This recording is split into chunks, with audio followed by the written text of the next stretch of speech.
Hello बच्चों। Good evening. Good evening भाई, सभी को गुड इवनिंग। चलिए देखिए, क्लास चालू हो गई है।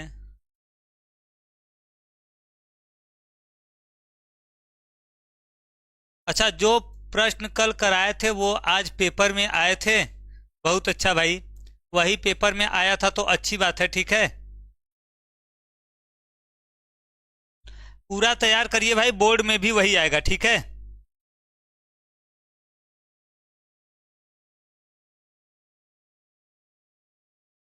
पूरा आप लोग तैयार करिए।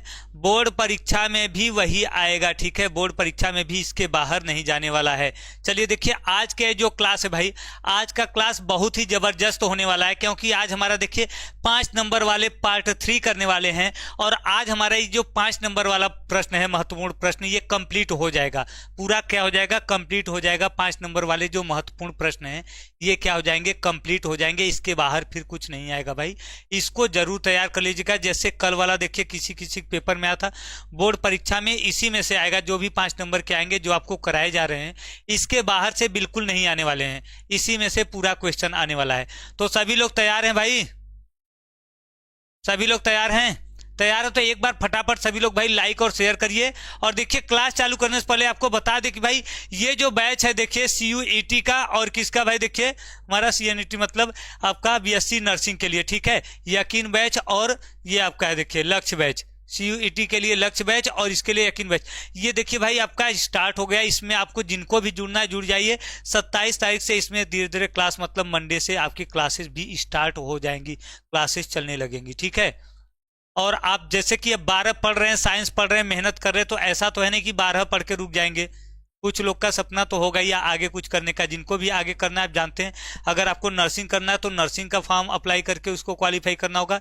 अगर आपको BSc भी फार्मा ऐसे कुछ करने अच्छे कॉलेज से, अच्छे यूनिवर्सिटी से, तो आपको CUET EG का एग्जाम क्वालिफाई करना होगा। इसके लिए तैयारी करना होगा। एग्जाम के ठीक 2 से 3 महीने बाद फिर ये परीक्षा होता है। तो आपको पूरा कोर्स अगर तैयारी करना है तो इसमें देखिए आपका बहुत अच्छे तरीके से देखिए लाइव क्लास होगा।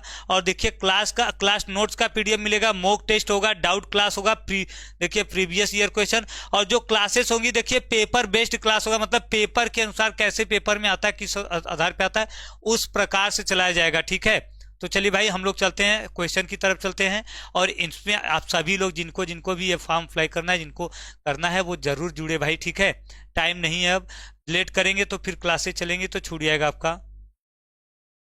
ठीक है, चलिए भाई, तो देखिए हम लोग भाई स्टार्ट करते हैं। देखिए देखिए पहला देखिए, हाइगेंस के द्वितीयक तरंगिकाओं की सफलता एवं विफलता पर प्रकाश डालिए। उत्तल लेंस के फोकस पर रखे बिंदु प्रकाश स्रोत के कारण लेंस से निर्गत प्रकाश के तरंगाग्र का निरूपण कीजिए। ठीक है, पहले तो देखिए हमको करना है कि हाइगेंस के द्वितीयक तरंगिकाओं के की सफलता एवं विफलता पर क्या करना है? देखिए प्रकाश डालना। ठीक है, द्वितीयक, देखिए हाइगेंस के द्वितीयक तरंगिका का सिद्धांत क्या है? देखिए हाइगेंस ने बताया था, क्या बताया था कि प्रकाश जो तरंगे होती हैं, प्रकाश तरंगे स्रोत से निकलकर संभव सभी दिशाओं में एक समान रूप में क्या होती है? वितरित होती है, संचरित होती है, कर सकते हैं। संचरित होती है मतलब फैल जाती हैं। ठीक है, और देखिए माध्यम में उस बिंदुओं का समूह जिस बिंदु पर स्थित, जिस समूह पर स्थित सभी कण, सभी प्रकाश के कण क्या होते हैं? कंपन की समान कला में होते हैं, उसे तरंगाग्र कहते हैं। तरंगाग्र पर स्थित प्रत्येक कण क्या होता है? नए तरंग का निर्माण करता है, नया तरंग उत्सर्जित करता है, जिसे हम क्या कहते हैं? द्वितीयक तरंगाग्र कहते हैं। और ठीक है, इसे हम क्या कहते हैं? द्वितीयक तरंगिका। तो इसके देखिए सफलता बताने हैं और क्या बताना है भैया? विफलता। यह क्यों सफल हुआ और क्यों विफल हो गया ये बताना है। ठीक है, इसका सफलता और विफलता पर प्रकाश डालना है भाई, इसके सफलता और विफलता पर। तो देखिए सफलता में देखिए हम पहले लिख लेंगे हेडिंग, हम देखिए दो अलग अलग हेडिंग डालेंगे इसमें। पहले क्या लिखेंगे? देखिए सफलता, सफलता। ठीक है, सफलता क्या हो? देखिए मतलब जो ये क्या कहते हैं, सफलता का मतलब देखिए ये कि हाइगेन के जो द्वितीयक तरंगिका का सिद्धांत था, इससे हम क्या क्या कर सकते हैं, ये सफलता मतलब क्या होता है? देखिए क्या क्या कर सकते हैं। तो देखिए देखिए हाइगेंस के हाइगेंस के द्वितीयक तरंगिका सिद्धांत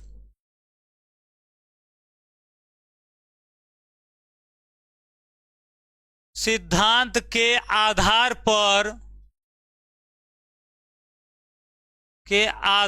पर प्रकाश के निम्नलिखित घटनाओं की व्याख्या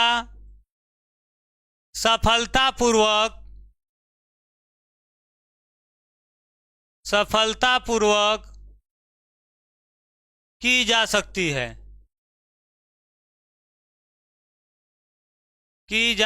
है ठीक है। सफलतापूर्वक किसकी व्याख्या की जा सकती है ये लिख देंगे। तो किसकी व्याख्या की जा सकती है, एक बार कमेंट करके कोई बता सकता है भाई किसकी व्याख्या हम कर सकते हैं सफलतापूर्वक? हाइगेंस के द्वितीयक तरंगिका के सिद्धांत के आधार पर हम किसकी व्याख्या कर सकते हैं? देखिए सीधे सीधे देखिए, विवर्तन, अपवर्तन, परावर्तन, ठीक है, इत्यादि। ये तो देखिए सफलता के लिए हो गया। ये किसके लिए हो गया भैया? सफलता के लिए। देखिए हमें सफलता बताना था। सफलता मतलब हाइजेनबर्ग ने अपने द्वितीयक सिद्धांत के अनुसार क्या क्या सफलता प्राप्त की, किस नियम के बारे में जानकारी दी, किसकी व्याख्या कर पाए, वही इसका क्या है, सफलता है। तो ये सब कर लिया तो ये इसकी सफलता है। अब इसका देखिए विफलता देखना है। विफलता मतलब रहता है कि क्या क्या नहीं कर सके, ठीक है। तो देखिए विफलता अब हम देखेंगे, क्या देखेंगे भैया? देखिए अब हमें विफलता देखना है, ठीक है। विफलता, तो देखिए विफलता में देखिए क्या, देखिए पहला तो ये देखिए कि हाइजेनबर्ग के द्वितीयक सिद्धांत से यह नहीं पता चलता है कि जो तरंगाग्र होता है हमेशा स्रोत के आगे ही क्यों बनता है। तरंगाग्र स्रोत के पीछे भी तो बन सकता है। जब हमने पढ़ा कि प्रकाश तरंगे क्या होती हैं, देखिए स्रोत से निकलकर सभी दिशाओं में एक समान रूप से वितरित होती हैं। तो जो तरंगाग्र बनता है हमारा, स्रोत के हमेशा आगे ही क्यों बनता है, पीछे दिशा में क्यों नहीं बनता है, इसके बारे में कुछ नहीं जानकारी दिए थे। इनका यह पहला देखिए विफलता है। तो हम देखिए लिखेंगे इस सिद्धांत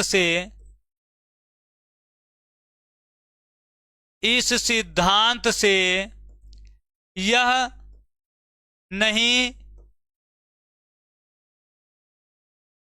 स्पष्ट होता है कि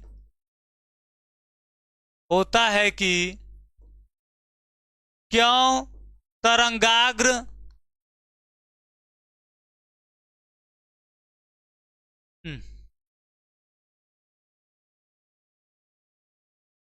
तरंगाग्र एक मिनट यार, तरंगाग्र अग्र दिशा में ही बनता है। मतलब जो तरंगाग्र बनता है हमेशा अग्र दिशा में ही क्यों बनता है, इसके बारे में कोई जानकारी नहीं दी है। ये कुछ बता नहीं पाए कि क्यों अग्र दिशा में ही बनता है, ऐसा कुछ नहीं बता पाए, ठीक है। दूसरा देखिए क्या है, यह प्रकाश विद्युत प्रभाव की व्याख्या नहीं कर सके। मतलब इनके इस सिद्धांत से प्रकाश विद्युत प्रभाव के बारे में कोई जानकारी नहीं मिलती है, ठीक है। प्रकाश विद्युत प्रभाव के बारे में कोई जानकारी नहीं मिलती है इनके इस सिद्धांत के द्वारा, ठीक है। प्रकाश विद्युत प्रभाव के बारे में कोई जानकारी नहीं मिलती है।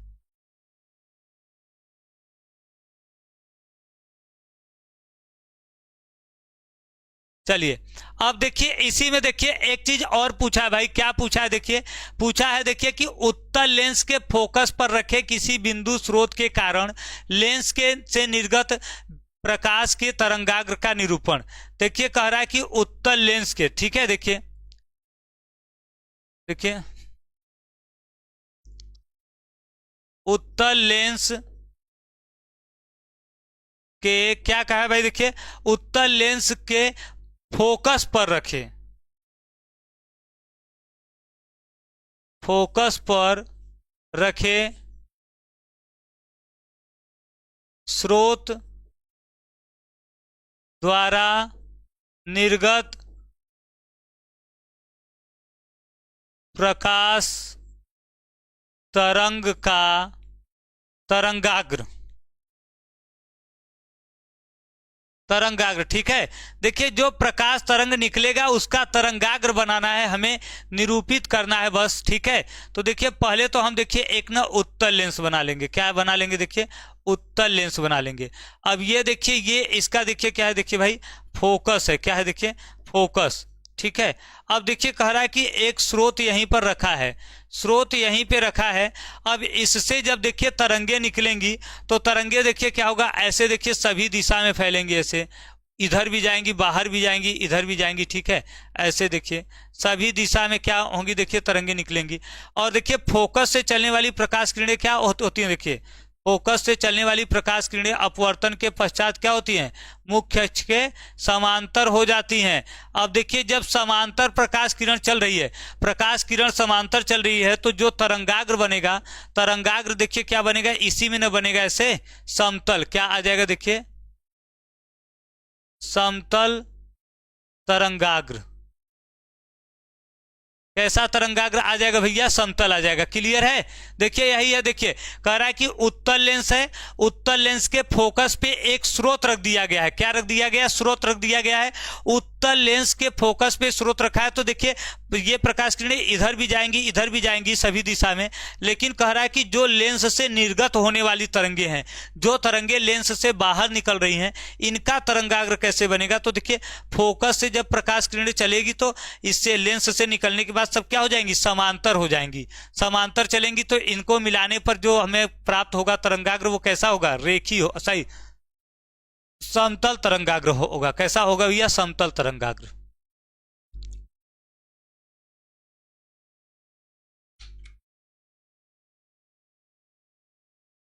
क्लियर है। चलिए आगे देखिए, अगला देखिए क्वेश्चन है कि आइंस्टीन के प्रकाश वैद्युत समीकरण 1/2 mv² बराबर H new minus mu zero की स्थापना कीजिए। इस समीकरण का निगमन करना है तथा इस समीकरण के आधार पर प्रकाश वैद्युत प्रभाव के नियम की व्याख्या करना है भाई। तो देखिए पहले तो हमको समीकरण लाना है, बहुत ही सिंपल है बट बहुत इंपॉर्टेंट है। क्वेश्चन देख के लगता है कि 3 लाइन का क्वेश्चन है, बहुत हार्ड होगा, नहीं आएगा। लेकिन देखिए हम छोटा छोटा भाग बार बार बताते हैं कि जो 5 नंबर वाले क्वेश्चन है उसको 2 नंबर और 3 नंबर वाले में तोड़ लो, या तो 1 नंबर वाले में तोड़ लो। पहले देखिए आइंस्टीन के प्रकाश वैद्युत समीकरण का व्याख्या कर लो, ये क्वेश्चन हो गया। फिर प्रकाश वैद्युत प्रभाव का जो नियम है इसकी व्याख्या कर दीजिए, 2 क्वेश्चन हो गया। दोनों को मिला देंगे, बड़ा हो गया। अलग अलग मानकर हम कर लेते हैं ना, हम 2 क्वेश्चन इसको अलग अलग मान के दोनों को क्या करते हैं, अलग अलग सॉल्व कर लेते हैं, ठीक है। तो देखिए हम पहले क्या लिखेंगे, देखिए प्रकाश वैद्युत समीकरण, ठीक है। देखिए आइंस्टीन का क्या लिखेंगे, देखिए भाई प्रकाश वैद्युत समीकरण हम लिखेंगे, देखिए आइंस्टीन का प्रकाश वैद्युत समीकरण, ठीक है। अब देखिए आइंस्टीन का प्रकाश वैद्युत समीकरण करने के लिए देखिए हम पहले ये जानेंगे कि आइंस्टीन के अनुसार देखिए जो प्रकाश फोटान की ऊर्जा होती है जो एच न्यू के बराबर होती है, जहां एच सही न्यू आवृत्ति है, एच क्या है, प्लांक नियतांक है। तो हम देखिए पहले एक पॉइंट ये लिख लेंगे, देखिए देखिए आपतित प्रकाश ऊर्जा के पैकेटों के रूप में चलता है, क्या होता है, के पैकेटों के रूप में चलता है। जिसे फोटान कहते हैं। क्या कहते हैं भैया? फोटान कहते हैं। जिसे क्या कहते हैं हम देखिए फोटान कहते हैं। देखिए पहले तो हम ये पढ़ लिए कि जो आपतित प्रकाश जो चलती है प्रकाश तरंगे क्या चलती है भाई, कैसे चलती हैं? ऊर्जा के छोटे छोटे बंडल या छोटे छोटे पैकेट के रूप में चलती है। क्या चलती है भाई? ऊर्जा के छोटे छोटे बंडल या छोटे छोटे पैकेट के रूप में चलती है, जिसे हम क्या कहते हैं? फोटान कहते हैं। अब देखिए फोटान की ऊर्जा कितनी रहेगी? देखिए ऊर्जा एच न्यू होती है। क्या होती है भैया? एच न्यू होती है। फोटान की ऊर्जा कितनी होती है? एच न्यू के बराबर होती है। जहां एच देखिए क्या है? प्लांक नियतांक है। क्या है? प्लांक नियतांक है। ठीक है। और न्यू क्या है? आपतित प्रकाश की आवृत्ति। आपतित प्रकाश की आवृत्ति है। ठीक है। यच क्या है? यच प्लांक नियतांक है। और न्यू क्या है? हमारा जो आवृत्ति है, जो आने वाली प्रकाश है उसकी आवृत्ति है। ये तो देखिए जनरल सी बात हुई कि प्रकाश क्या होता है? ऊर्जा के छोटे छोटे पैकेटों के रूप में चलता है, बंडलों के रूप में। इन पैकेटों को क्या कहते हैं? फोटान कहते हैं। एक फोटान की ऊर्जा जो होती है एच न्यू के बराबर होती है। कितनी होती है भैया? एच न्यू के बराबर होती है। अब देखिए आइंस्टीन के अनुसार जब ये प्रकाश किसी धातु की सतह पर टकराता है आता है तो यह इसकी ऊर्जा दो भागों में बढ़ जाती है। इसकी ऊर्जा कितने भागों में? दो भागों में बढ़ जाती है। तो देखिए हम आगे यही लिखेंगे, आइंस्टीन के अनुसार। देखिए हम लिखेंगे आइंस्टीन के अनुसार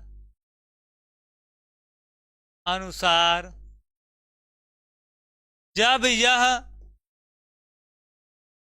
ऊर्जा धातु के सतह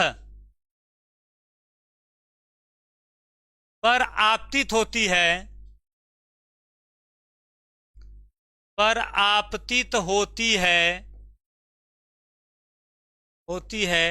तो दो भागों में बट जाती है। ठीक है। बट जाती है। कितने भाग में बढ़ जाती भैया? देखिए दो भागों में बढ़ जाती। यहीं से देखिए हमारा समीकरण आना चालू हो जाएगा। समीकरण का जो आधार है यहीं से बनने लगेगा। वो तो आपका देखिए बेसिक बात था कि जो फोटान की ऊर्जा होती है एच न्यू होती है। अब आइंस्टीन ने बताया कि यह जो एच न्यू ऊर्जा है जब यह धातु की सतह पर आपतित आता है तो दो भागों में विभाजित हो जाता है। कितने भाग में भैया? दो भागों में बढ़ जाता है। कौन कौन सा वो भाग है? देखिए पहला हम देखिए लिखेंगे, देखिए धातु के कार्यफलन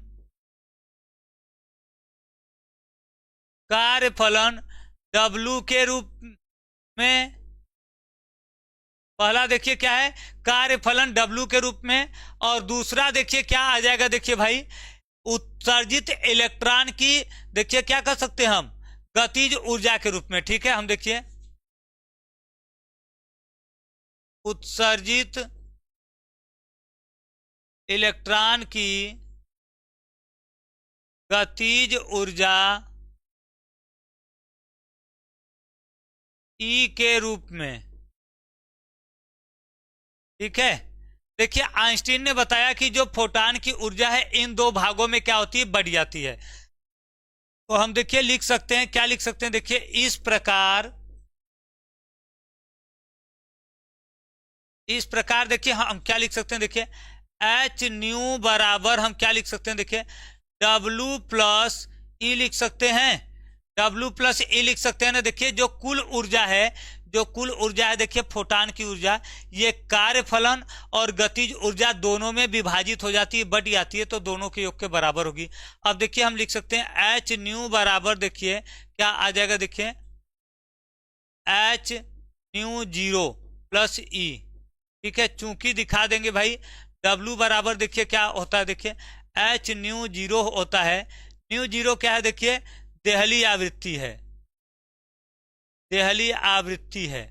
ठीक है।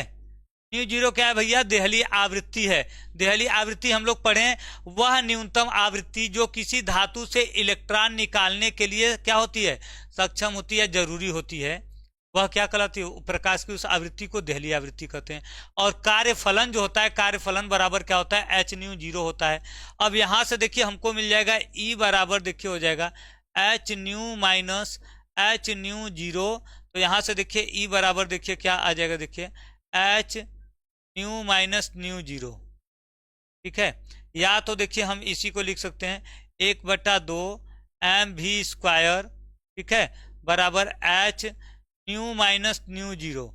यही देखिए क्या हो गया हमारा? आइंस्टीन का प्रकाश वैद्युत क्या है? देखिए प्रभाव का समीकरण है।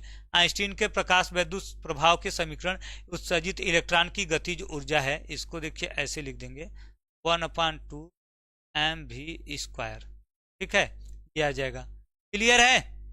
फिर से देख लीजिए भाई, फिर से देख लीजिए, समझ लीजिए। देखिए आइंस्टीन प्रकाश वैद्युत समीकरण में, देखिए आइंस्टीन के प्रकाश वैद्युत प्रभाव के समीकरण में देखिए पहले तो हम देखिए लिखेंगे कि जो प्रकाश ऊर्जा होता है छोटे छोटे पैकेटों या बंडलों के रूप में चलता है, इसे हम क्या कहते हैं? फोटान कहते हैं। फोटान की ऊर्जा एच न्यू होती है। कितनी होती है भैया? एच न्यू होती है। अब देखिए कह रहा है एच प्लांक नियतांक है, न्यू क्या है? प्रकाश की आवृत्ति है। अब कह रहा है, देखिए आइंस्टीन ने कहा कि यह जो ऊर्जा होती है, जब ये ऊर्जा धातु के सतह पर आपतित होती है, मतलब धातु के सतह पर आती है, तो यह देखिए दो भागों में बट जाती है। कौन कौन से भाग? देखिए पहला है धातु के कार्यफलन W के रूप में, दूसरा होता है उत्सर्जित इलेक्ट्रॉन की गतिज ऊर्जा E के रूप में, इसमें बढ़ जाता है, ठीक है। तो देखिए दो, मतलब ऊर्जा बराबर W प्लस E कर देंगे। तो देखिए इसका मान रख देंगे, जो कार्यफलन है एच न्यू जीरो होता है, ई बराबर इसको इधर घटा देंगे, कॉमन ले लेंगे। यह देखिए हो गया हमारा प्रकाश वैद्युत प्रभाव का समीकरण हो गया। अब हम नियम की व्याख्या लिख देंगे इसी पे। देखिए हम देखिए लिखेंगे, देखिए इस समीकरण से प्रकाश वैद्युत प्रभाव के नियम की व्याख्या, ठीक है, के नियम की व्याख्या। देखिए भाई प्रकाश वैद्युत प्रभाव के नियम की व्याख्या अब हमको देखना है, कैसे व्याख्या होगा ये देखना है, ठीक है। तो देखिए प्रकाश वैद्युत प्रभाव के नियम की व्याख्या जब हम देखेंगे भैया, तो देखिए पहला पॉइंट इसमें हम क्या देखेंगे? देखिए पहला पॉइंट ये देखेंगे, देखिए ये जो गतिज ऊर्जा है, गतिज ऊर्जा के सूत्र में देखिए तीव्रता आया है। प्रकाश की तीव्रता आई का जिक्र कहीं पे हुआ है? कहीं पर नहीं हुआ है ना। देखिए तीव्रता के बारे में कुछ कहा ही नहीं गया है। मतलब कि जो उत्सर्जित इलेक्ट्रॉन की अधिकतम गतिज ऊर्जा होती है वह तीव्रता पर निर्भर ही नहीं करती है ना। तीव्रता आया नहीं है तो हम लिखेंगे तीव्रता पर निर्भर नहीं करती है। तो हम क्या लिखेंगे? देखिए भाई हम पहला लिख देंगे, देखिए उत्सर्जित इलेक्ट्रॉन की अधिकतम गतिज ऊर्जा तीव्रता पर निर्भर नहीं करती है।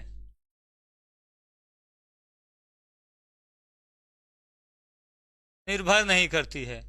पहला देखिए ये हो गया, जो पहला नियम होता है कि तीव्रता पर निर्भर ही नहीं करता है, क्योंकि इसमें देखिए इस समीकरण में कहीं पर तीव्रता नहीं आया है, तो तीव्रता पर निर्भर नहीं करेगा। अब देखिए ये जो है, देखिए एच तो नियतांक है, उसको नियम में रखेंगे नहीं। दूसरा क्या बचा? देखिए आवृत्ति। तो देखिए जो उत्सर्जित इलेक्ट्रॉन की अधिकतम गतिज ऊर्जा होती है वह प्रकाश की आवृत्ति पर निर्भर करती है ना। आवृत्ति पर निर्भर करती है ना। देखिए आवृत्ति अधिक रहेगा तब ऊर्जा भी अधिक रहेगा। तो हम देखिए दूसरा पॉइंट क्या लिख देंगे? देखिए उत्सर्जित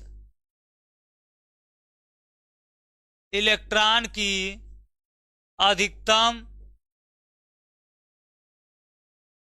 गतिज ऊर्जा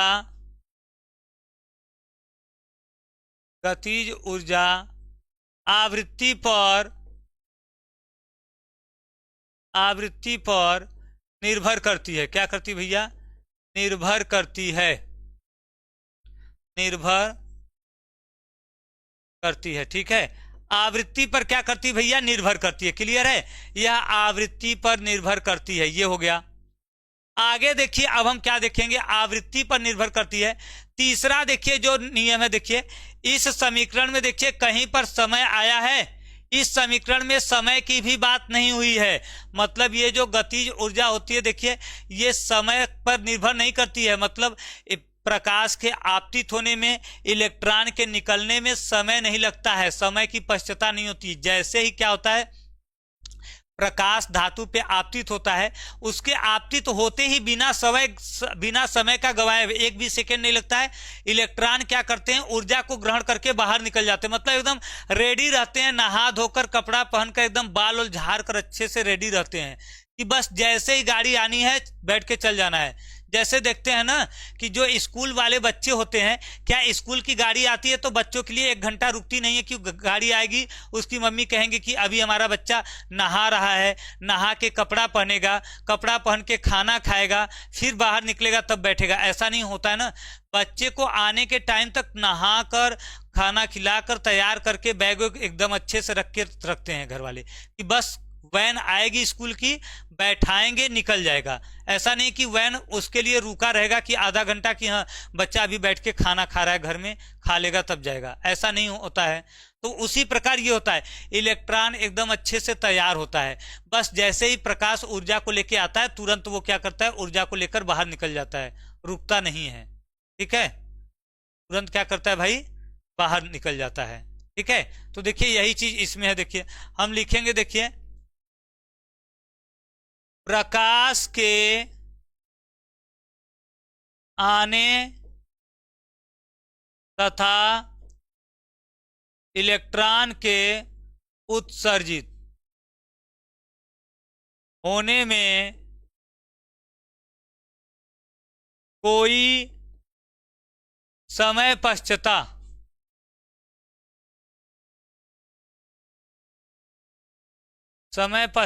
नहीं होती है, कोई समय पश्चाता नहीं होती है। जैसे ही प्रकाश आपतित होगा, इलेक्ट्रॉन तुरंत उसकी ऊर्जा को ग्रहण करेगा और ग्रहण करके क्या करेगा भैया, बाहर निकल जाएगा। ग्रहण करके तुरंत क्या होगा, बाहर निकल जाएगा। ठीक है, तो ये देखिए हो गया प्रकाश वैद्युत का देखिए समीकरण हो गया और इसके नियम की व्याख्या दोनों हो गया। अगला देखिए जो क्वेश्चन है क्या है, देखिए भाई अगला देखिए, फोटान का संवेग देखिए H upon H is equal P बराबर क्या होता है, एच अपान लैम्डा। निगमित कीजिए जहां एच प्लांक नियतांक है तथा लैम्डा क्या है, फोटान का तरंग दैर्ध्य है। लैम्डा क्या है, फोटान का तरंग दैर्ध्य है। इसका निगमन करना है भैया, इसका क्या करना है, निगमन करना है। तो देखिए इसको भी हम लोग कर देते हैं भाई, सिंपल सा। ठीक है, देखिए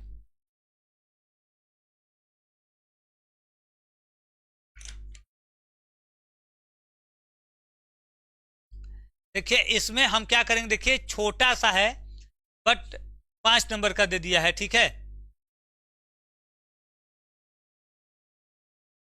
क्या है देखिए इसमें, देखिए हम लोग ये करेंगे भाई, देखिए लिखेंगे, देखिए प्रकाश ऐसे देखिए हम लिखेंगे, हम जानते हैं, क्या जानते हैं भैया, हम जानते हैं, क्या जानते हैं, देखिए प्रकाश फोटान, देखिए फोटान की ऊर्जा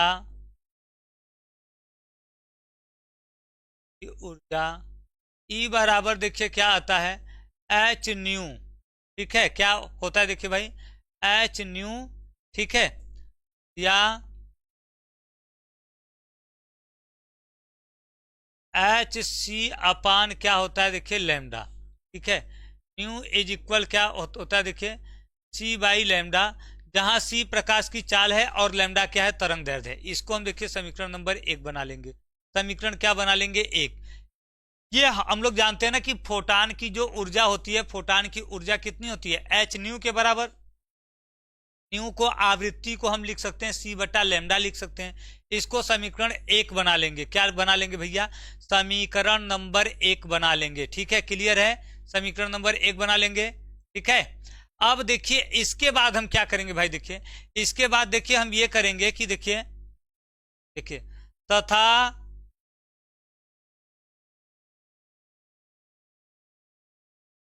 आइंस्टीन के द्रव्यमान ऊर्जा तुल्यता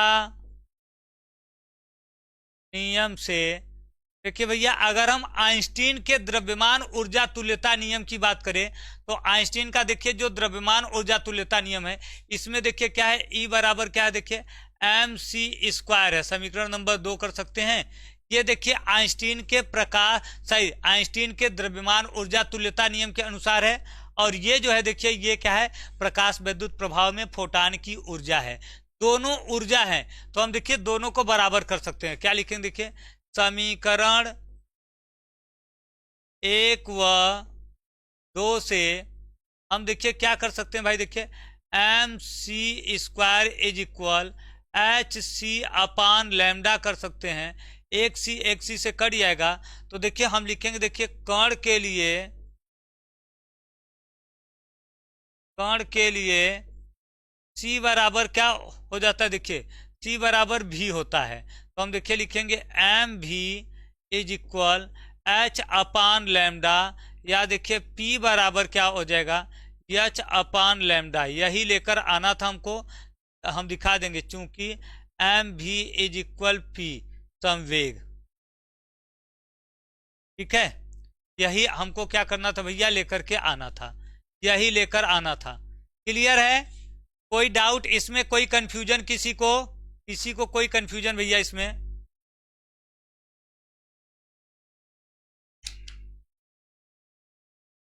इसमें कोई कंफ्यूजन? देखिए पहले देखिए हम लिखेंगे फोटान की ऊर्जा, फिर द्रव्यमान ऊर्जा तुल्यता नियम का जो है समीकरण, ये दोनों को बराबर करेंगे, सी और सी कट जाएगा। इसके बाद mc है, देखिए कण के लिए c प्रकाश के वेग के लिए होता है। जब किसी कण की बात आती है तो कण के लिए c की जगह हम भी लिखते हैं, कण का वेग, तो भी लिख देंगे। mv क्या होता है, द्रव्यमान गुणे वेग क्या होता है, संवेग के बराबर, बस यहाँ लिख देंगे संवेग। यही करना है हमको। क्लियर है? ये क्लियर है भाई? इसमें कोई डाउट, कोई कंफ्यूजन?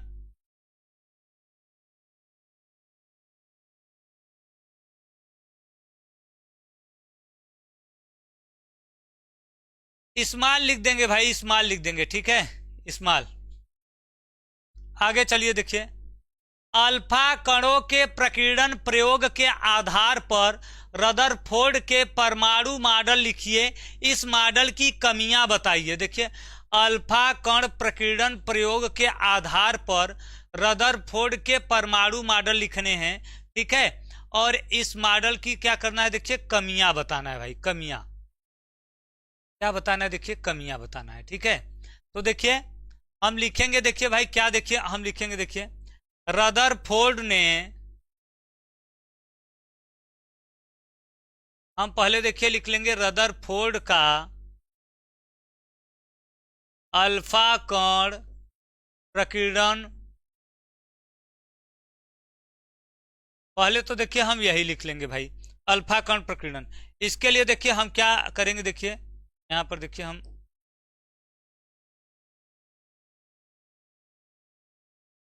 इस प्रकार देखिए हम देखेंगे भाई, देखिए इसमें देखिए ये एक देखिए स्वर्ण धातु पन्नी है, इस पे देखिए हम अल्फा कण की क्या करेंगे, देखिए बमबारी करेंगे।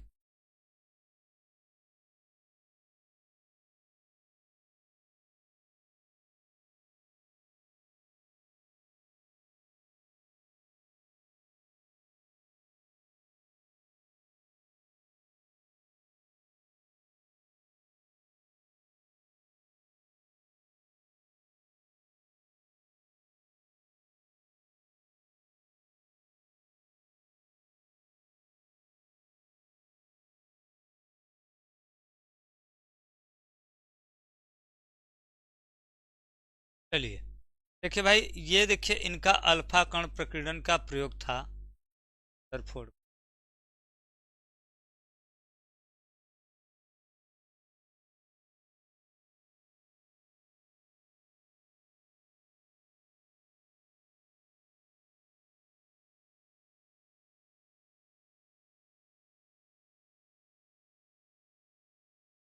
ठीक है, देखिए रदरफोर्ड ने देखिए स्वर्ण धातु की पतली पन्नी लेकर उस पर अल्फा कण की बमबारी की। ठीक है, देखिए रदरफोर्ड ने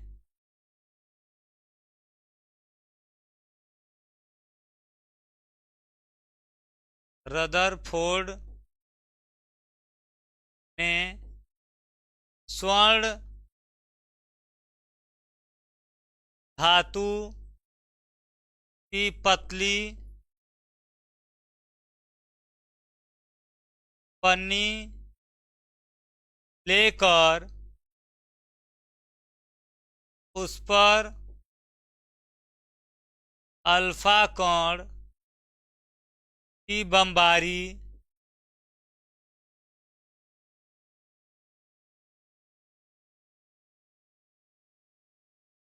करके निम्नलिखित प्रेक्षण तथा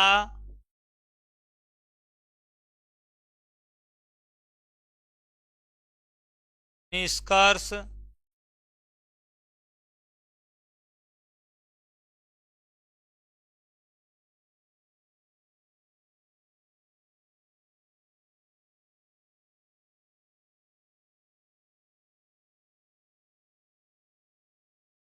निकाले।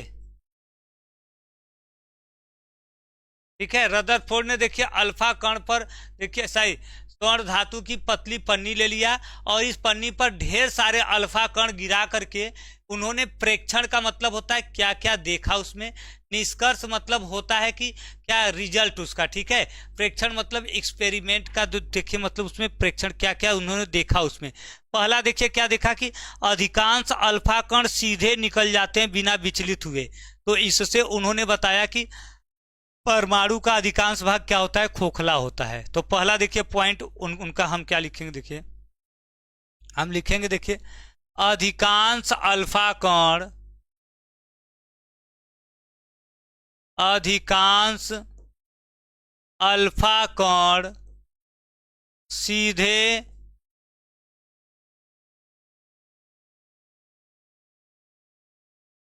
निकल जाते हैं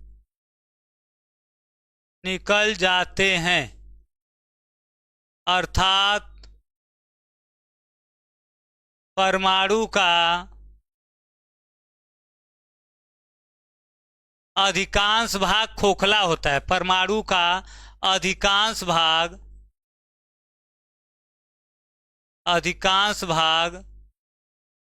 खोखला होता है, खोखला होता है। परमाणु का अधिकांश भाग क्या होता है, खोखला होता है। ठीक है, अब परमाणु का अधिकांश भाग क्या होगा भैया, खोखला होगा। ये उन्होंने देखिए पहला निकाल दिया। दूसरा पॉइंट उन्होंने देखिए क्या कहा भाई, देखिए देखा कि कुछ अल्फा कण अपने मार्ग से क्या होते हैं, कुछ अल्फा कण अपने मार्ग से विचलित हो जाते हैं। कुछ अल्फा कण क्या होते हैं, देखिए अपने मार्ग से विचलित हो जाते हैं। इससे उन्होंने बताया कि मतलब परमाणु में कोई धनावेशित भाग है, क्योंकि अल्फा कण देखिए धनावेशित होता है, ये विचलित हो रहा है मतलब प्रतिकर्षित हो रहा है। क्या हो रहा है, प्रतिकर्षित। मतलब परमाणु में भी कहीं कोई धनावेशित भाग होगा जिससे दोनों प्लस प्लस क्या कर रहे हैं, प्रतिकर्षण होकर दूर चले जा रहे हैं। तो हम देखिए लिखेंगे कुछ अल्फा कण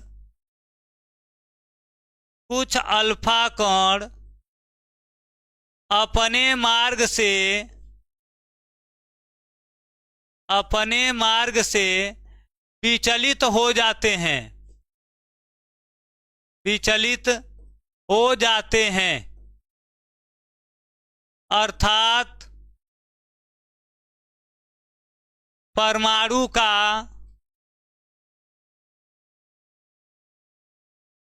में कोई धन आवेशित भाग होता है। क्या होता है भैया, कोई धन आवेशित भाग होता है। ठीक है, धन आवेशित भाग होता है जिससे कि ये प्रतिकर्षित होके क्या होते हैं, विचलित हो जाते हैं। ठीक है,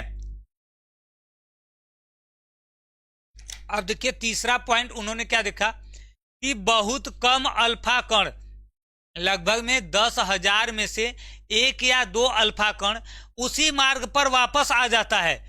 उसी मार्ग पर क्या होता है, वापस आ जाता है। इससे उन्होंने पता लगाया कि जो धन आवेशित भाग है बहुत छोटा है, इतना छोटा है कि 10,000 अल्फा कण गिराने पर उससे एक ही अल्फा कण टकराता है। बहुत छोटा है लेकिन बहुत शक्तिशाली है, इतना शक्तिशाली है कि अल्फा कण को वापस भगा देता है, अल्फा कण को क्या करता है, वापस भेज देता है। तो उन्होंने देखिए अगला पॉइंट जो लिखा, देखिए कि बहुत कम अल्फा कण, ठीक है, देखिए 10,000 में से 1 या 2 उसी मार्ग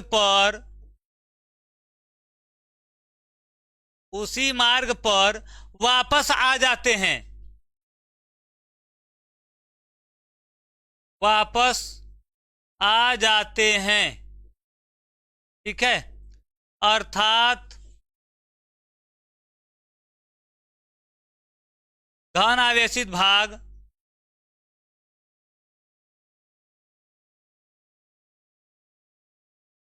बहुत छोटा परंतु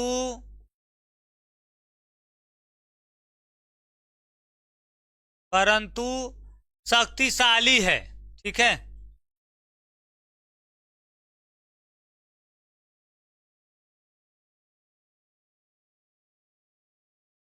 शक्तिशाली होता है, ठीक है। अब देखिए लिखेंगे इस आधार पर, देखिए इस आधार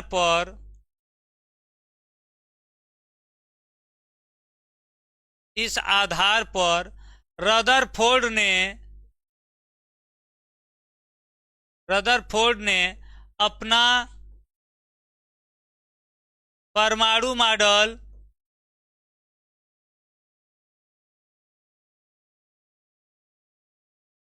इस प्रकार प्रस्तुत किया,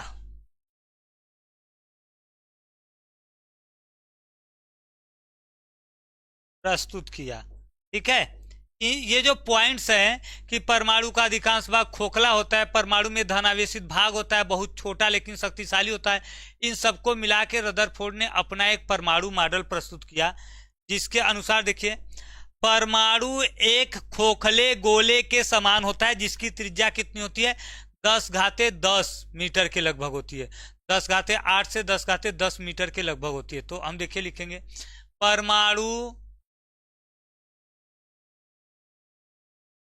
10⁻⁻8 से 10⁻⁻10 मीटर त्रिज्या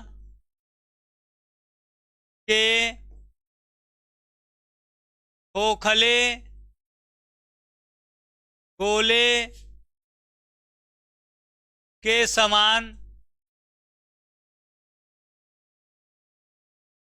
होता है, जिसका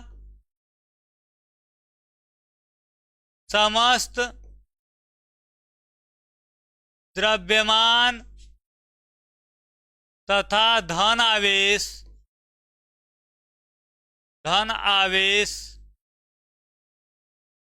इसके केंद्र में सूक्ष्म भाग पर स्थित होता है। धन आवेश क्या होता है, देखिए भाई, इसके केंद्र में सूक्ष्म भाग पर स्थित होता है, इसे नाभिक कहते हैं,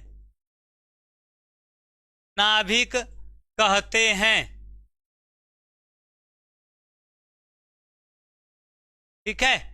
अब देखिए धनावेश और द्रव्यमान नाभिक पर है, मतलब नाभिक में न्यूट्रॉन और प्रोटॉन होते हैं। धनावेश और द्रव्यमान कहने का मतलब कि धनावेश प्रोटॉन होता है, द्रव्यमान न्यूट्रॉन और प्रोटॉन को मिलाकर होता है। ये दोनों क्या वहां पर होंगे, नाभिक में। और देखिए इलेक्ट्रॉन नाभिक के बाहर विभिन्न कक्षा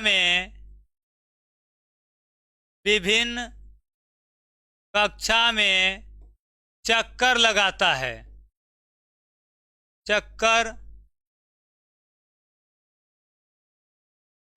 है, क्या करता है भैया, चक्कर लगाता है। ठीक है, इलेक्ट्रॉन नाभिक के बाहर विभिन्न कक्षा में चक्कर लगाता है। ये देखिए रदरफोर्ड का परमाणु मॉडल था। रदरफोर्ड ने अपने परमाणु मॉडल में बताया कि परमाणु एक खोखले गोले के समान होता है जिसका समस्त धनावेश तथा द्रव्यमान इसके केंद्र में केंद्र में एक छोटे से सूक्ष्म भाग पर स्थिर होता है जिसे नाभिक कहते हैं। अब नाभिक में न्यूट्रॉन और प्रोटॉन तो हो गए, इलेक्ट्रॉन बचा है। इलेक्ट्रॉन क्या होता है, नाभिक के बाहर विभिन्न कक्षा में चक्कर लगाता है। ये रदरफोर्ड का क्या था, परमाणु मॉडल था। अब देखिए इनकी कमियां भी बताना है ना। देखिए रदरफोर्ड के परमाणु मॉडल के आधार पर परमाणु मॉडल बताना है, फिर इस मॉडल की कमियां भी बताना है भाई। इस मॉडल की देखिए कमियां भी हमको बताना है, तो हम क्या करेंगे, देखिए रदरफोर्ड के परमाणु मॉडल की कमियां क्या देखेंगे। देखिए भाई रदरफोर्ड के परमाणु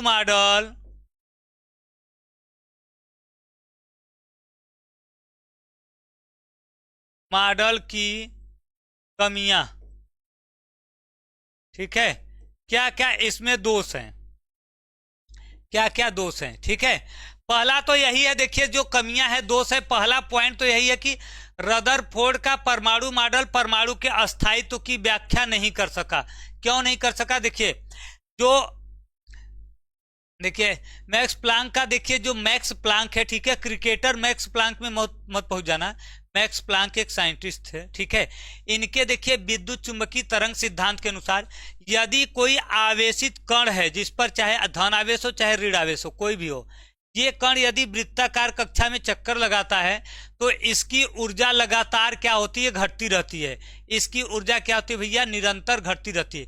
इस प्रकार देखिए ये नाभिक है धनावेशित, ये इलेक्ट्रॉन है, ये चक्कर लगा रहा है तो इसकी भी ऊर्जा तो घटनी चाहिए। इलेक्ट्रॉन क्या है, ऋण आवेशित है, ऊर्जा घटेगी तो ये घटते घटते ऐसे धीरे धीरे नाभिक में गिर जाना चाहिए, और जब नाभिक में गिर जाएगा तो परमाणु क्या हो जाएगा, नष्ट हो जाएगा। तो रदरफोर्ड ये नहीं बता पाए कि जब इलेक्ट्रॉन कक्षा में चक्कर लगाएगा तो वह क्या करेगा, ऊर्जा का उत्सर्जन करेगा कि नहीं करेगा, नाभिक में गिरेगा कि नहीं गिरेगा, इसके बारे में रदरफोर्ड कुछ नहीं बता पाए। तो ये परमाणु के अस्थायित्व की व्याख्या नहीं कर पाए। तो पहला देखिए लिखेंगे, ये परमाणु के अस्थायित्व की व्याख्या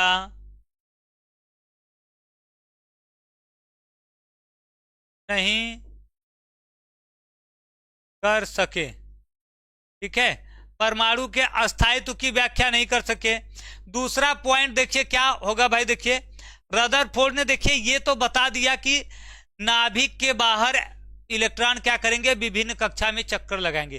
भाई नाभिक के बाहर तो बहुत सी कक्षा हो सकती है, एक दो तो हो नहीं सकती है, नाभिक के बाहर बहुत सारी कक्षाएं हो सकती हैं।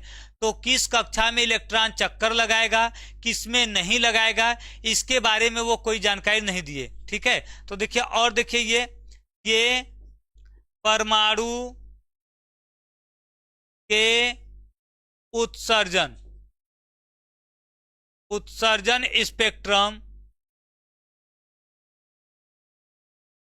स्पेक्ट्रम की व्याख्या नहीं कर सके, ठीक है। उत्सर्जन स्पेक्ट्रम की व्याख्या नहीं कर सके, ठीक है। क्लियर है,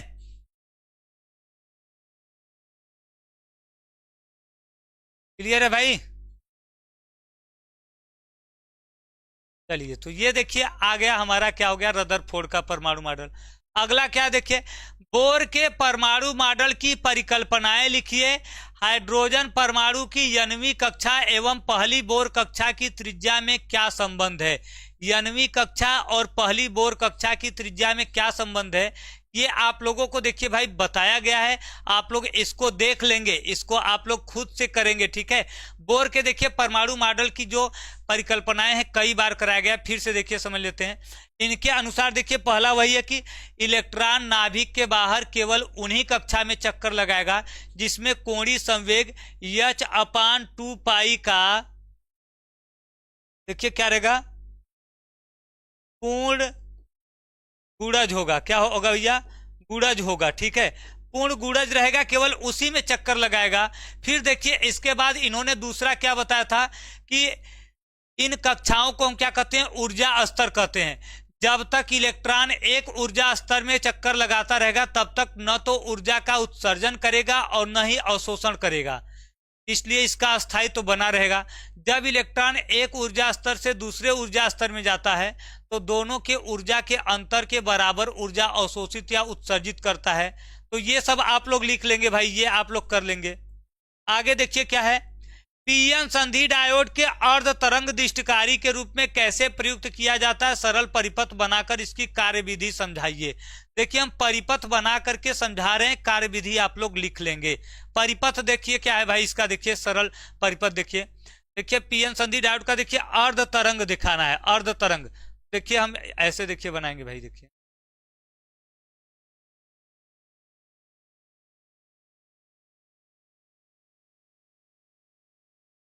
ठीक है। ये देखिए प्राथमिक कुंडली है और यहां पर देखिए ये जो है देखिए भाई, ये देखिए क्या है, द्वितीय कुंडली है, ठीक है।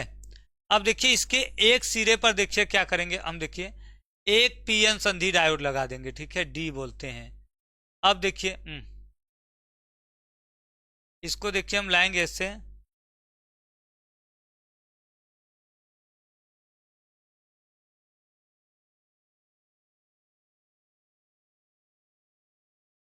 आरएल लोड प्रतिरोध, और यहां देखिए क्या आ जाएगा भैया, निर्गत। और ये देखिए क्या रहेगा हमारा, देखिए निवेशी, ठीक है।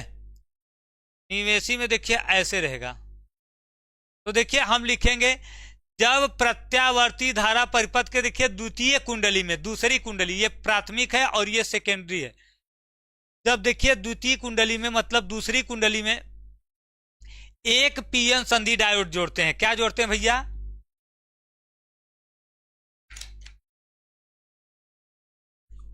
दूसरी कुंडली में एक पीएन संधि डायोड जोड़ते हैं। तो देखिए आधे चक्र में ये क्या होगा, इसका ये सिरा प्लस रहेगा तो ये वाला माइनस रहेगा, तब ये क्या होगा, अग्रदिशिक रहेगा। आधे चक्र के लिए डायोड अग्रदिशिक रहेगा। तो देखिए निर्गत में आधे चक्र में हमको देखिए क्या होगा, धारा मिलेगा, ठीक है। अब जब दूसरे आधे चक्र में ये उल्टा चलेगा तो ये माइनस बन जाएगा और ये प्लस बन जाएगा, तब ये क्या हो जाएगा, पश्च दिशिक हो जाएगा। पहले आधे चक्र में तो अग्रदिशिक रहेगा, दूसरे आधे चक्र में ये क्या होगा, पश्च दिशिक रहेगा, तब दूसरे चक्र में धारा नहीं मिलेगी। फिर देखिए जब तीसरा आधा चक्र चलेगा तो फिर ये अग्रदिशिक होगा, ये इधर क्या होगा, माइनस, तब फिर देखिए धारा मिलेगी। मतलब हर आधे चक्र में ये काम करेगा, आधे चक्र में नहीं करेगा, इसलिए आधे चक्र के लिए धारा मिलती है, आधे चक्र के लिए नहीं मिलती है। तो इसे हम क्या कहते हैं, अर्ध तरंग दिष्टकारी कहते हैं। क्या कहते हैं, अर्ध तरंग दिष्टकारी, ठीक है, अर्ध तरंग दिष्टकारी कहते हैं। दूसरा देखिए इसी में पीएन संधि डायोड का पूर्ण तरंग दिष्टकारी समझाना है। तो देखिए पूर्ण तरंग दिष्टकारी जब कहेगा देखिए तो हम देखिए वही चीज फिर बनाएंगे, देखिए ठीक है। ये देखिए पहली कुंडली है, प्राथमिक कुंडली देखिए पी है, और ये देखिए क्या है, देखिए हम हमारा देखिए भाई द्वितीय कुंडली है, ठीक है, द्वितीय कुंडली। अब देखिए कह रहा है कि दोनों कुंडली में देखिए एक एक पीएन संधि डायोड देखिए हम ना दोनों में ना क्या करेंगे, जोड़ देंगे, ठीक है। एक एक पीएन संधि डायोड देखिए हम क्या करेंगे, दोनों में जोड़ देंगे भैया। एक देखिए हम यहां भी जोड़ देंगे, ठीक है, और एक देखिए यहां भी हम पीएन संधि डायोड जोड़ देंगे। दोनों में देखिए हम जब पीएन संधि डायोड जोड़ देंगे दोनों जगह, ठीक है, तब देखिए ऐसे देखिए तब बन जाएगा भाई, देखिए चित्र। अब देखिए यहां से देखिए लोड प्रतिरोध देखिए तब यहां पे रहेगा, RL, और ये क्या रहेगा देखिए निर्गत रहेगा, और उसी की तरह देखिए ये क्या रहेगा भैया निवेशी रहेगा, निवेशी।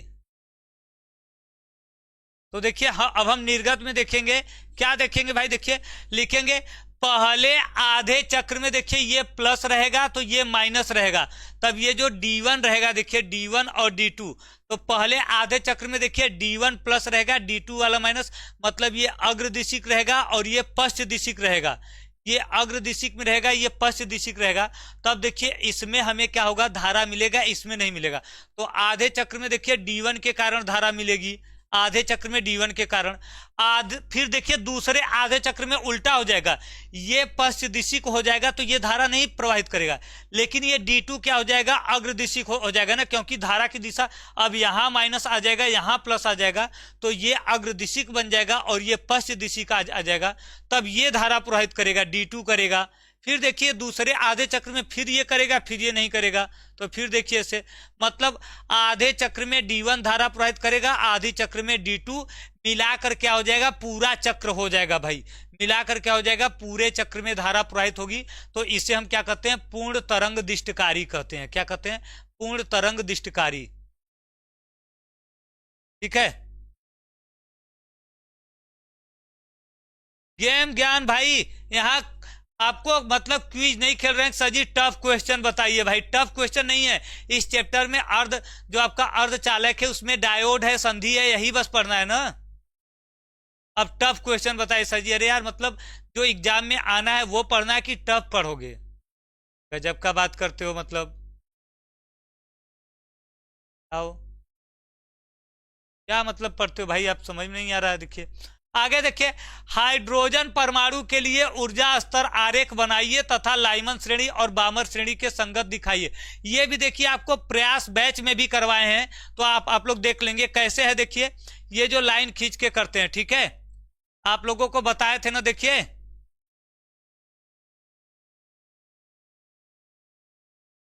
देखिए यहां देखिए n बराबर 1, n बराबर 2, n बराबर 3, 4, 5, 6, 7, 8, फिर अनंत आता है। अब देखिए इसमें हम ये कहे थे, देखिए जब देखिए सभी रेखा आकर पहले लाइन पर मिलेंगे, ऐसे पहले पर, ठीक है, जब देखिए सभी रेखा आकर ऐसे पहले लाइन पर मिलेंगे तो इसको क्या बोलते हैं, लाइमन बोलते हैं। क्या बोलते हैं, लाइमन श्रेणी। और जब आकर ऐसे देखिए दूसरे पर मिलेंगे, ठीक है, देखिए ऐसे जब देखिए दूसरे पर मिलेंगे तो इसको क्या कहते हैं, बामर। ठीक है, ऐसे ही फिर देखिए तीसरे पर जब मिलेंगे तो तीसरे पर हम क्या कहते हैं, देखिए पाश्चन कहते हैं। क्या कहते हैं, पाश्चन। फिर ऐसे ही चौथे पर मिलेंगे तो ब्रैकेट, फिर फुंड, ऐसे होगा ना, श्रेणी बढ़ेगी। तो ये बनाना है चित्र अच्छे से, फिर लाइमन श्रेणी और बामर श्रेणी को क्या करना है, पूरा विस्तार पूर्वक समझाना है। लाइमन श्रेणी और बामर श्रेणी को विस्तार पूर्वक समझाना है। तो ये भी आप लोग भाई कर लेंगे, ठीक है, ये भी आप लोग कर लेंगे, ये क्वेश्चन छोड़िएगा मत, ठीक है। चलिए तो ये देखिए आपको भाई इतना आपका क्या था, 5 नंबर वाला महत्वपूर्ण क्वेश्चन था, इंपॉर्टेंट, जो कि हो गया। अब हम लोग क्या करेंगे, देखिए भाई मिलेंगे अगले लेक्चर, अगले क्लास में अगला टॉपिक लेकर, ठीक है, अगला लेक्चर। तब तक के लिए सभी को बाय बाय। और एक क्वेश्चन ये देखिए आप लोग तैयार कर लीजिएगा, ये एक क्वेश्चन ये देखिए, एक पतली स्लीट द्वारा पर्दे पर बने, ये देखिए डेरिवेशन वाले में आपको मिल जाएगा, किसमें, डेरिवेशन में, डेरिवेशन के क्लास में ये आपको मिल जाएगा भाई, पतली स्लीट वाला, ठीक है, विवर्तन प्रतिरूप का उच्चिष्ट और निम्निष्ट दिखाने के लिए। बस इतना तैयार कर लेंगे, 5 नंबर वाला आपका क्लियर हो गया 3 लेक्चर में, ठीक है। तो ये आप लोग देखिए तैयार कर लीजिए। इसके बाद हम लोग अगला टॉपिक लेकर नेक्स्ट लेक्चर में मिलेंगे। तब तक के लिए सभी को बाय बाय, गुड नाइट।